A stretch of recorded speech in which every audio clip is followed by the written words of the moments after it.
Vamos estudar aqui a medição com ohmímetro analógico. Tá? O que a gente vai fazer aqui na realidade? Esse ohmímetro analógico ele não vai medir a capacidade do condensador.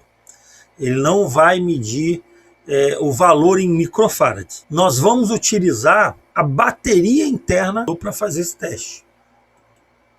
Quando a gente coloca a ponta de prova lá no condensador, a gente vai forçar uma carga e se a gente inverter, vai forçar uma descarga.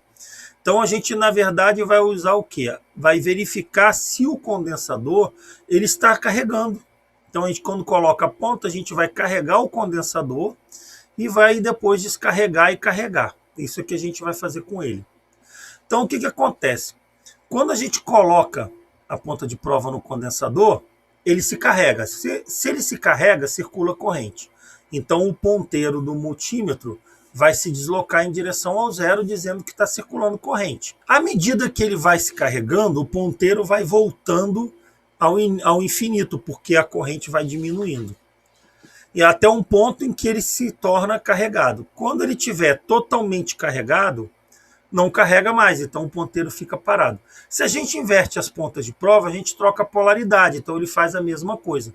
O ponteiro se desloca em direção ao zero, não quer dizer que ele vai chegar no zero, e ele vem voltando.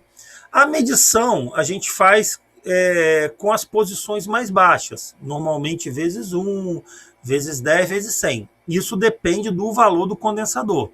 Para condensadores eletrolíticos, valores grandes, a gente usa posições menores. Quando nós temos condensadores com valores pequenos, a gente vai lá para 10 mil, para 1000, para 10 mil. Porque aí a capacidade da corrente. Quanto maior a capacidade, maior será a corrente. Então, a gente pode medir numa escala mais baixa.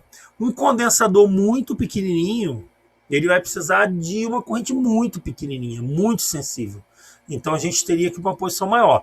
Tem valores que a gente não vai conseguir medir, valores muito pequenos, eles não serão nem suficientes para mexer o ponteiro. Então observa aqui as posições das chaves, a gente vai utilizar o ohmímetro para medir, não é um capacímetro. Então olha aqui, ó, eu coloco lá a ponta de prova, o ponteiro vai em direção ao zero e retorna para o lado do infinito. Ó. Tá? E isso eu posso fazer, faço de um lado, faço de outro lado. Um detalhe, se demorar muito, diminui a posição. Porque se a gente coloca a posição muito alta, ele demora muito para chegar no infinito. Então a gente pode diminuir. Eu aqui, esse eletrolítico eu medi em vezes 100. Se achar que demora, pode colocar em vezes 10. Aqui vamos medir um outro condensador.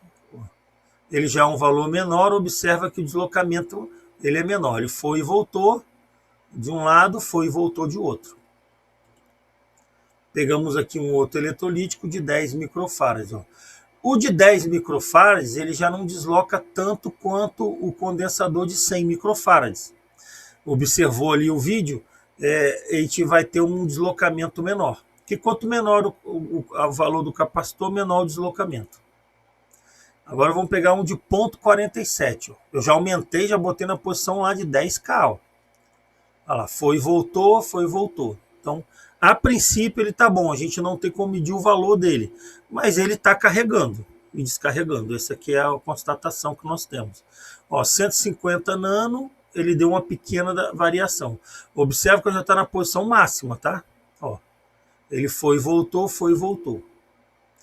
Peguei agora um de 5,6 nano. Não observamos quase nada, vou inverter ele. Não, esse de 5,6 praticamente não teve nenhum deslocamento. A gente já, nesses valores, a gente já não está conseguindo mais medir com esse aparelho.